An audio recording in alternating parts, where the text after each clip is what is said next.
But it's actually in Michigan where this is maybe the most stark and the most amazing. In Michigan, the new Republican governor is a man named Rick Snyder. Rick Snyder does not get a lot of national attention, but boy, howdy, he ought to.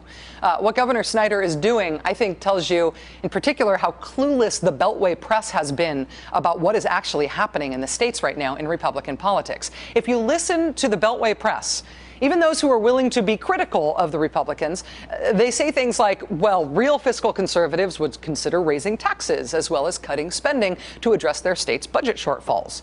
That is actually happening in some of these places. Look at what they're trying to do in Michigan. Rick Snyder has proposed an actual tax increase. Michigan has a budget problem, so he's going to do the responsible thing, right? He's going to raise taxes. He's going to raise taxes on seniors and on poor people.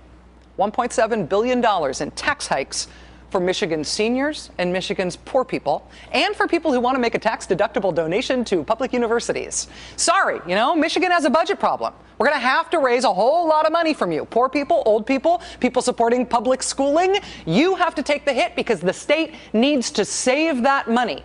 Is the state saving that money? No, the state is not. Governor Snyder is taking all of that money that the state will gain, and he is not using it to close the budget gap. He is giving it away in the form of $1.8 billion in corporate tax cuts. He's taking in $1.7 billion in higher taxes from poor people and old people and giving it away, $1.8 billion to businesses.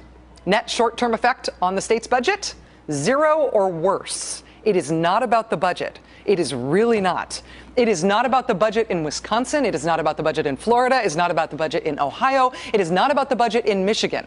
But what Michiganders know, and what Michiganders have been trying to get the rest of the country to pay attention to, is that what these Republicans are doing in the states is not just not about the budget. It's about something way worse than that. Stay with me for a moment here. There is more to this.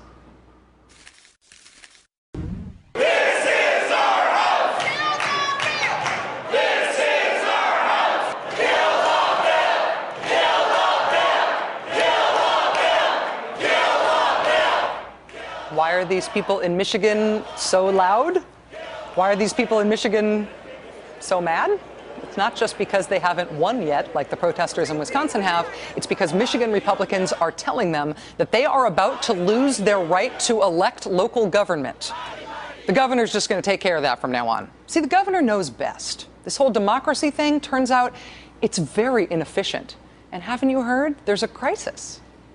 Big government conservatism gets really, really, really astonishingly big. That's next.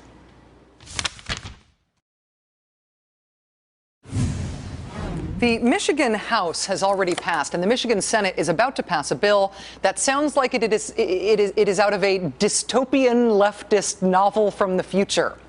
If you think that Republican governors around the country are using fiscal crisis as a pretext to do stuff they otherwise want to do, this is something I don't think I ever would have believed Republicans even wanted to do, but this is what they're proposing. This hasn't really gotten much national attention, but please just check this out. Governor Rick Snyder's budget in Michigan is expected to cut aid to cities and towns so much that a lot of cities and towns in Michigan are expected to be in dire financial straits. Right now, Governor Snyder is pushing a bill that would give himself, Governor Snyder and his administration, the power to declare any town or school district to be in a financial emergency.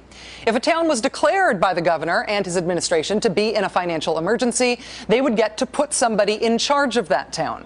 And they want to give that emergency manager they've just put in charge of the town the power to, quote, reject, modify, or terminate any contracts the town may have entered into, including any collective bargaining agreements.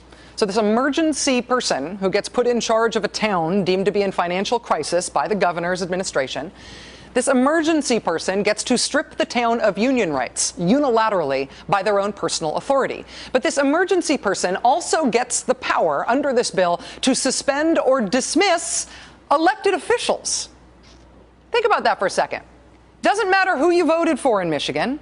Doesn't matter who you elected. Your elected local government can be dismissed at will. The emergency person sent in by the Rick Snyder administration could recommend that a school district be absorbed into another school district. That emergency person is also granted power specifically to disincorporate or dissolve entire city governments.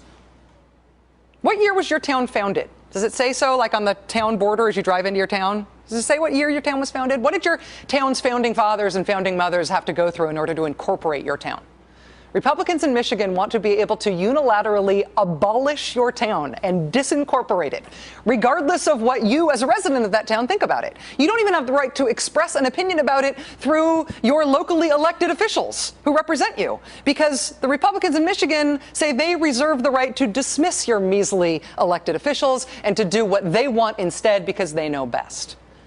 The version of this bill that passed the Republican-controlled Michigan House said it was fine for this emergency power to declare a fiscal emergency, invoking all of these extreme powers. It was fine for that power to be held by a corporation.